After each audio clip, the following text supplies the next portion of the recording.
Hoje estamos acompanhados por Gilbert Doctorow, historiador e analista de assuntos internacionais. Porque quando falamos sobre a Rússia, estamos falando do presidente Putin e de sua administração, de seu ministro das Relações Exteriores, do que eles estão dizendo. E depois há o que as classes falantes estão dizendo, sabe? O que o establishment de Moscou está dizendo, como mostrado nos programas de debate. Eles são muito, muito diferentes. Se você olhar estritamente para o presidente Putin e seus assistentes imediatos, como o ministro das Relações Exteriores, verá muito pouca reação, surpreendentemente pouca reação, do Kremlin diante desses acontecimentos dramáticos e chocantes, que afetam toda a possível relação com Donald Trump e com a ordem mundial em geral. O comportamento de Trump é obsceno, é repugnante. Não quero procurar outras palavras depreciativas. Acho que ele garantiu para si um lugar seguro no inferno. Mas essa é a minha opinião pessoal. Não estou falando como analista. Falando como analista, o que ele fez é absolutamente chocante. Destrói completamente qualquer coisa que se assemelhe à ordem mundial, ao respeito pela Carta da ONU, ao respeito pelo direito internacional. Ele falou sobre ser contido apenas por seus próprios limites morais, sua própria visão de moralidade, e não por leis internacionais ou de outro tipo. E está agindo de acordo com isso. O problema é que sua moralidade é bestial. Seu comportamento pelos padrões humanos comuns é a coisa mais terrível que vimos em muito, muito tempo. Deixe-me distinguir entre o que é dito e o que é feito. Presidentes americanos e seus assessores já fizeram coisas horríveis, desde Nixon e Kissinger, mas nunca falaram sobre isso de forma tão direta. Se pudermos fazer qualquer coisa, vocês terão que aceitar. Isso é absolutamente chocante. Essa distinção, é claro, aparece em todos os programas de debate. Nunca testemunhamos esse tipo de franqueza, essa transparência na política americana de a força faz o direito. Mas no nível do Kremlin, há um silêncio quase total. É claro que eles não ousam dizer nada sobre o Sr. Trump mostrar sua verdadeira natureza. Eles não dizem que vão continuar as negociações, não dizem que vão cancelá-las. Apenas observam que estão em suspense e que os americanos solicitaram isso. No que diz respeito ao Irã, muitos de nós, na mídia alternativa, presumíamos que o Irã estava enquadrado dentro da Organização de Cooperação de Xangai e do BRICS, por essas duas grandes potências, o que lhe proporcionava estabilidade, uma certa sensação de segurança e bons motivos para agir de forma ordenada e não ser um patrocinador do terrorismo. Agora vemos que esses dois enquadramentos são praticamente sem sentido. Tanto a Rússia quanto a China, até onde sabemos, e sou muito cauteloso quanto a isso porque é difícil dizer o quão válida é a nossa informação, já que todas essas coisas são mantidas em segredo. Mas considerando a falta de acusações contra a Rússia e a China por oferecerem apoio significativo ao Irã, podemos supor que não há tal apoio. Então qual é o significado da aliança ou dos acordos de cooperação? Qual é o significado de o Irã fazer parte da Organização de Cooperação de Xangai ou do BRICS? Eu diria que nesse momento, zero. Agora não quero ser muito duro aqui, porque todos nós aprendemos, incluindo os russos e os chineses, que como o Sr. Trump e seus associados próximos demonstraram, o Irã é bastante capaz de cuidar de seus próprios interesses, mais do que qualquer um esperava, sem sequer levar em conta o míssil de 2 estágios de 4.000 quilômetros que foi disparado contra J.R. Garcia. Mas mesmo dentro dos limites dos mísseis de curto e médio alcance, eles demonstraram capacidade de manter a priorização dos disparos, o momento dos disparos, todas as coisas que vêm do comando e controle, que supostamente haviam sido completamente destruídas pelos ataques americanos e israelenses. É claro que sua carta na manga é o Estreito de Hormuz e sua capacidade de causar danos econômicos ao Oriente Médio e a todos que dependem do Oriente Médio, ou seja, principalmente o Extremo Oriente e, em menor grau, a Europa. Ninguém esperava que sua organização pudesse sobreviver a ataques tão dramáticos e horríveis como os que sofreram. Mas sobreviveram. E, portanto, é preciso voltar e fazer a primeira pergunta. Talvez os iranianos estivessem perfeitamente justificados em não firmar alianças militares defensivas com a Rússia ou a China e em manter suas opções em aberto. Mas o poder do Irã de sobreviver a tudo isso tem sido impressionante. A capacidade deles de manter pressão sobre o mundo e de destruir, à vontade, quase toda a produção de hidrocarbonetos no Oriente Médio torna o controle que exercem sobre o Estreito de Hormuz quase irrelevante. Se não há produção, então não há nada para os petroleiros transportarem pelo Estreito de Hormuz. Portanto, de qualquer forma que se olhe, eles estão em uma posição dominante. Isso não era esperado. Certamente os russos, oficialmente, nunca esperaram que o Irã pudesse ser mais poderoso por meio de sua defesa assimétrica do que os Estados Unidos com seus ataques diretos e bárbaros ao Iraque. Se voltarmos ao início de tudo isso, os ataques americanos e israelenses ao Irã deixaram o establishment da política externa russa completamente atônito. Eles ficaram tão chocados que começaram a perceber que o método que o governo Putin vinha utilizando, a lenta guerra de atrito, não é adequado ao ambiente de segurança atual. E começaram a falar abertamente sobre isso. Isso aconteceu em um dos programas de Solovyov, de forma surpreendente. Eles praticamente denunciaram Putin de todas as maneiras, exceto mencionando seu nome. No dia seguinte, Solovyov voltou atrás e passou a falar sobre o nosso maravilhoso comandante-em-chefe, que trabalha incansavelmente às 3 da manhã para cuidar do nosso bem-estar. Mas há outros que continuam mantendo a pressão. Alexander Dugin, um filósofo da corte, como era considerado dentro do Kremlin de Putin, fez uma crítica à gestão da guerra tão dura quanto aquela feita por Solovyov em seu programa. E é claro, Dugin é intocável. Após o assassinato brutal de sua filha, ele foi transformado em herói. E ninguém pode dizer uma palavra contra ele. Ainda assim, lá está ele, em espaço aberto, em seu próprio site, denunciando a abordagem de andar devagar. Portanto, há uma mudança de mentalidade. A questão é onde e quando essa pressão é aplicada ao presidente e com que efeito. O Sr. Solovyov, depois daquele ataque chocante de retratar suas palavras, desapareceu da televisão por uma semana. E eu pensei, meu Deus, parece que a liberdade de imprensa simplesmente evaporou. Não, eu estava muito enganado. Ele desapareceu da televisão porque se juntou a uma delegação parlamentar da Duma que visitou seus colegas em Pequim. Isso acontece periodicamente. E foi muito oportuno. Um dos membros dessa delegação, presidente de um comitê da Duma, que mais tarde voltou a falar no programa de Solovyov, explicou que eles estavam interessados em envolver os chineses justamente na questão que você levantou. Não deveria haver agora uma aliança de defesa tripartite entre Rússia, China e Coreia do Norte. E claro, surge a pergunta, por que a Coreia do Norte? Como podemos equiparar a situação de poder da Coreia do Norte com a dessas duas superpotências, Rússia e China? A contribuição realmente interessante da Coreia do Norte, é claro, é sua vontade e determinação de agir, em vez de apenas falar. E há motivos para acreditar que os norte-coreanos estão fornecendo munições ao Irã, especificamente drones subaquáticos e mísseis capazes de destruir porta-aviões. Segundo relatos, esses equipamentos teriam sido fornecidos pela Coreia do Norte. Se pensarmos bem, podemos perguntar por que eles não estão fornecendo uma bomba nuclear. Ou talvez estejam, só não sabemos disso. Mas a questão é que os norte-coreanos não são de falar, são de agir.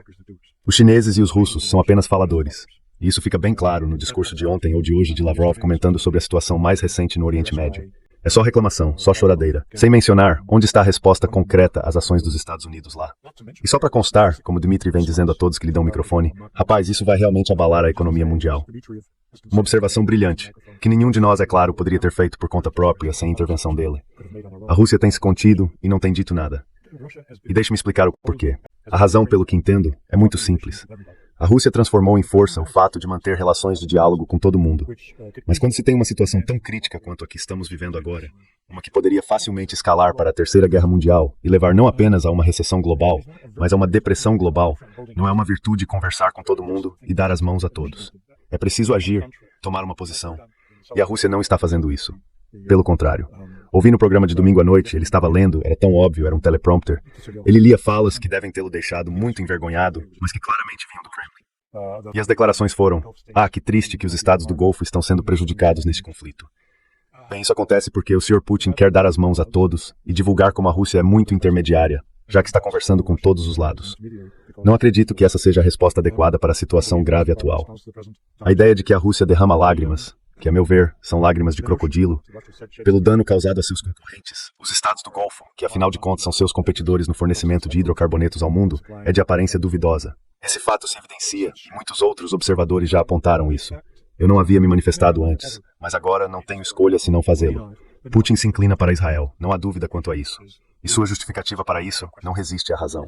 A justificativa foi, há 2 milhões de falantes de russo que são portadores de passaporte e vivem em Israel e não podemos permitir que sofram danos. Bem, meus amigos, esses não são amigos. Os residentes israelenses, os portadores de passaporte israelense, que têm dupla nacionalidade e também possuem passaportes russos, também não são amigos de Moscou. E quem disser o contrário não está sendo sério, inclusive o presidente da Rússia. Eles são inimigos. Assim como o Sr. Tobias era um inimigo, assim como Naina Yeltsin é uma inimiga, todos eles são mimados pelo presidente da Rússia. Não direi mais. Ele tem todas as possibilidades de mudar de direção e espero que o faça. Mas como está agora, o status de grande potência da Rússia está sendo completamente desperdiçado na resolução de uma crise global no Oriente Médio. Eu estava pensando, você mencionou que, claro, os estados do Golfo são concorrentes da Rússia, especialmente nos mercados de energia. Mas como você vê o outro lado? Quer dizer, que benefícios poderiam vir para a Rússia? Porque a mídia costuma apontar que a Rússia é a grande vencedora nessa guerra. Acho que isso faz sentido até certo ponto. Os preços da energia estão subindo, muitos de seus concorrentes energéticos estão saindo do mercado. O fato de os Estados Unidos terem tido que suspender algumas sanções contra a Rússia, uma vez que aquela solidariedade em torno das sanções se desfaz, pode ser difícil reconstruí-la. Há armas sendo redirecionadas que de outra forma teriam sido usadas para matar russos. Mas pensei em algo mais específico, que também afeta os chineses. O enfraquecimento dos sistemas de alianças no Oriente Médio. Vemos alguns estados do Golfo, sabe, repensando quão sensato é abrigar todas essas bases dos Estados Unidos no leste asiático, como na Coreia do Sul. Alguns devem estar se perguntando quão certas são realmente as garantias de segurança, já que os AS estão retirando todos esses mísseis THAAD e Patriot.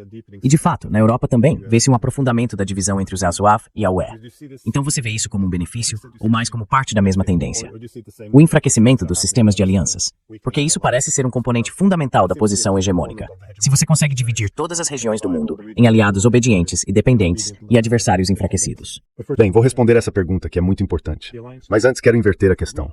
As alianças dos fracos e a mídia alternativa, que haviam sido vistas como tão importantes para inaugurar uma nova governança global policêntrica e multipolar, foram completamente destruídas. Ao ouvir a televisão russa, eles agora falavam sobre o BRICS, em termos que nenhum de nós poderia ter previsto. Acompanhando suas discussões e o que aconteceu nas últimas 2 semanas, eles estavam mais ou menos reconhecendo que o BRICS vale zero. Se os russos estão dizendo isso, por que estão dizendo? Antes disso, eles perceberam que os Estados Unidos haviam desestabilizado o BRICS ao impor essas sanções de 50% aos países que comercializam petróleo russo. E funcionou. A Índia interrompeu todas as suas compras de petróleo russo. Bem, isso foi no passado. Agora eles estão dizendo simplesmente BRICS. Sabe, aliás, o BRICS nunca foi pensado para ser anti-americano. São os russos dizendo isso na televisão estatal. O BRICS deveria construir uma estrutura alternativa que acabaria substituindo o enfraquecido FMI e a Organização Mundial do Comércio, todas aquelas outras instituições que datam do período pós-Segunda Guerra Mundial. Era para ser uma nova ordem. Agora os russos não dizem mais isso.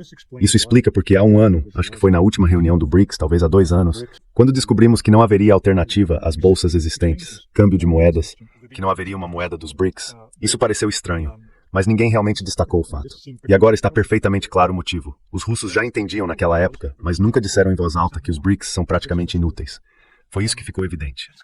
E eu diria que a Organização de Cooperação de Xangai não saiu muito melhor. Embora em sua última reunião tenha ficado claro que russos e chineses estavam buscando investir mais nela, como seu principal vetor para avançar com uma nova governança mundial, em vez dos BRICS, que vinham perdendo importância. Então, quando dizemos que as organizações ocidentais, seja a OTAN, a UE ou qualquer outra, estão sendo despedaçadas ou revelando fissuras ocultas que serão importantes para sua evolução futura, eu diria que aquilo que pensávamos serem as organizações que uniam o Oriente também se mostraram fragmentadas. Isso cria uma situação ainda mais caótica do que qualquer um de nós poderia ter imaginado. Como Ursula von der Leyen vai sobreviver às suas declarações da semana passada de que não importaremos 1 grama de gás russo diante da atual situação de escassez, aumento de preços e alta inflação? Como ela pode sobreviver a isso? Por mais que não sejam pragmáticos, todos os líderes da Europa Ocidental estão diante da perigosa inflação política que se aproxima.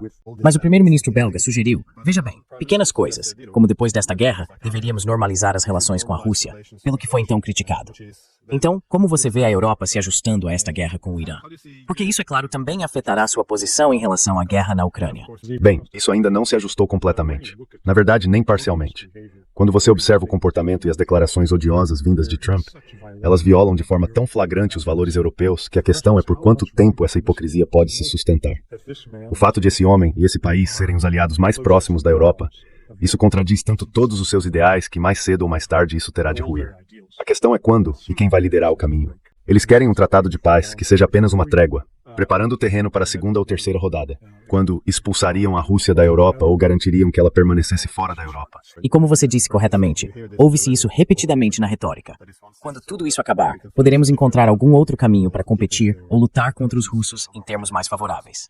Nem mesmo a guerra na Ucrânia pode realmente chegar ao fim.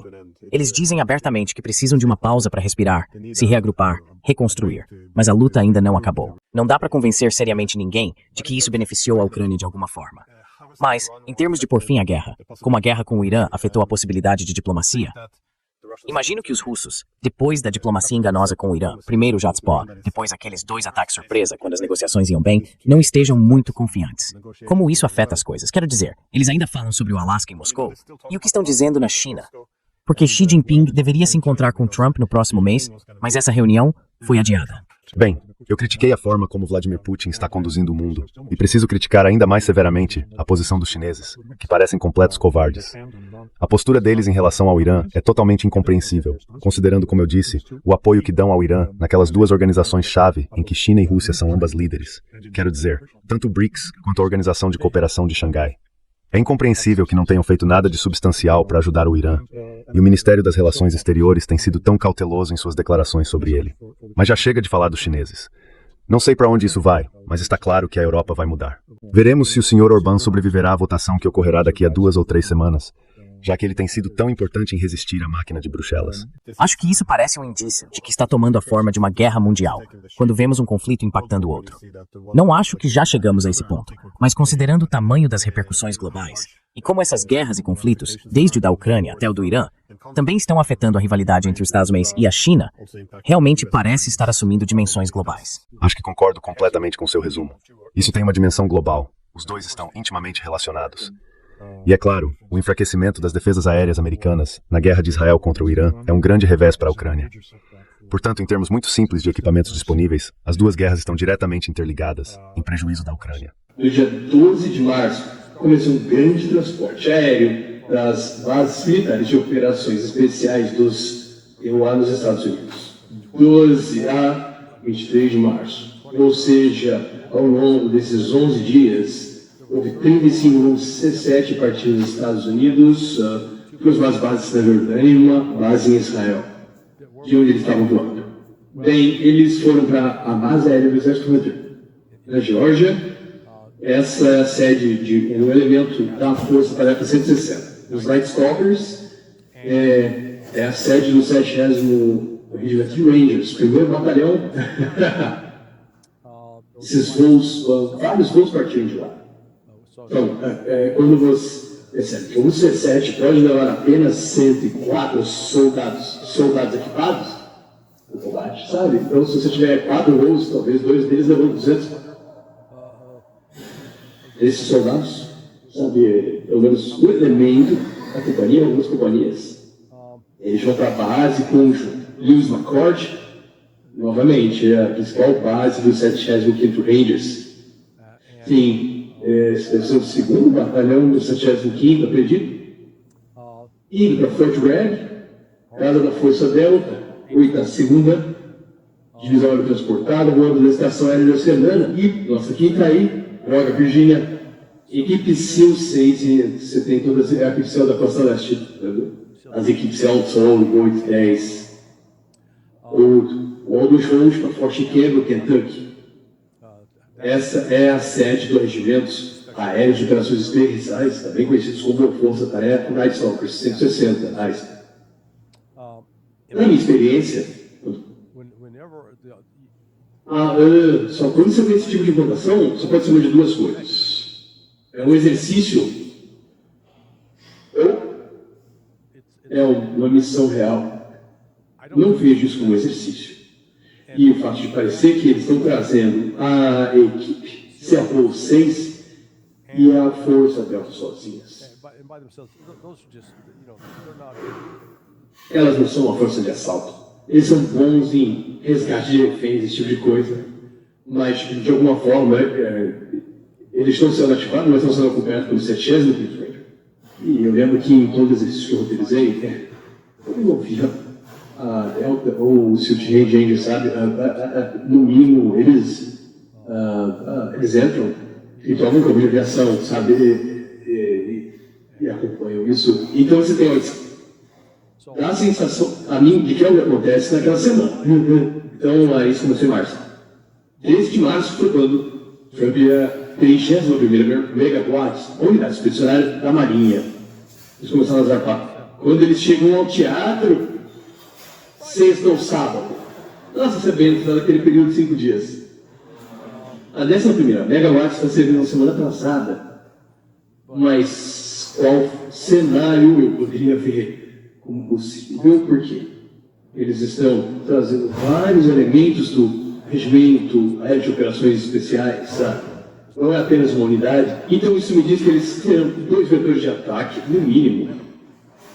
E os alvos prováveis seriam a ilha Car, no canto nordeste do Gulf Pérsico, e a ilha Kishan-Curva, no Estreito de Hormuz.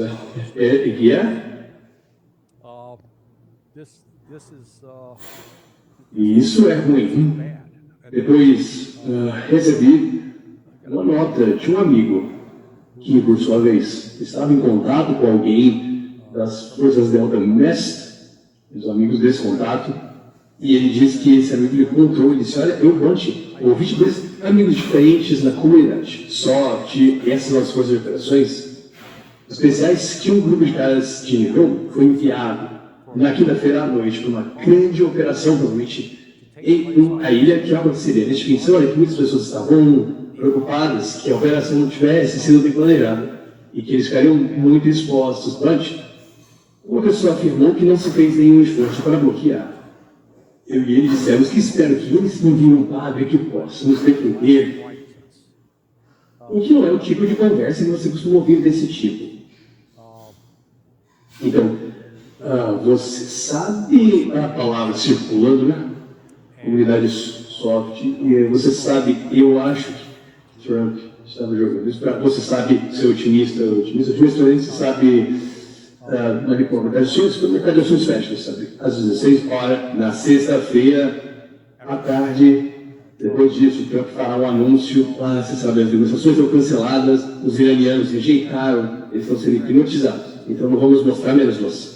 Um apoio adicional a isso é que Trump deveria comparecer ao evento beneficente em Mar-a-Lago na sexta-feira à noite. Ele seria o convidado especial. Ele cancelou isso. Ele deveria falar no SPAC no domingo e cancelou. Então, esses são novamente o que eu chamo de indicadores de alerta de que ele está liberando sua agenda para não estar disponível. Se os Estados Unidos conseguirem com isso, e novamente, não tenho informações privilegiadas de que eles falam isso, mas estou apenas analisando isso de forma analítica.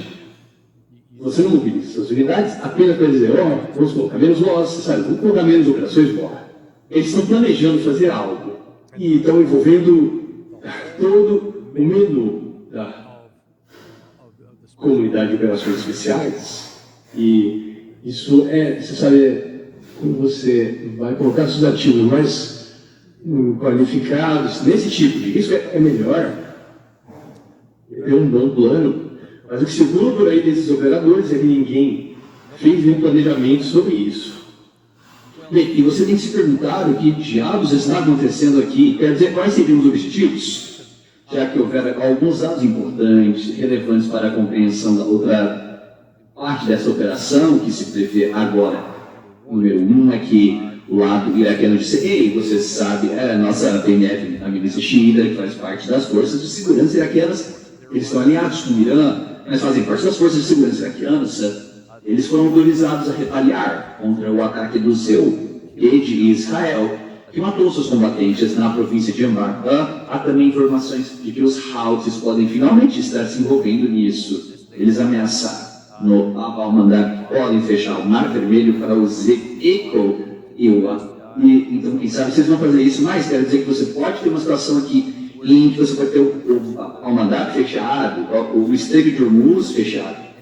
E tudo isso é se tentarmos atacar qualquer dentro, você sabe, no solo dentro do Irã, por exemplo, e isso é o que disse o porta-voz do parlamento iraniano, monitoramos os movimentos do Zewa, principalmente o deslocamento de tropas. O que os generais quebraram, os soldados não podem consertar, em vez disso eles serão vítimas das ilusões de Netanyahu. Não teste nossa determinação em defender nossa terra. Vimos muitas vezes em que Zelensky, por exemplo, na guerra entre Rússia e Ucrânia, fez muitas afirmações grandiosas que nunca foi capaz de sustentar no campo de batalha. Você acha que o lado iraniano, que é semelhante a isso, ou eles podem cumprir algumas dessas afirmações? O Irã pode cumprir muito bem com ameaças. Sim, isso é o que não faz sentido. Vimos a velhinha da Carolina do Sul, Lindsey Graham, sabe, que está falando sobre a necessidade de ocupar a ilha do Gato. O general, que é o capitão Crunch do governo Trump, também vem sugerindo isso. E por quê?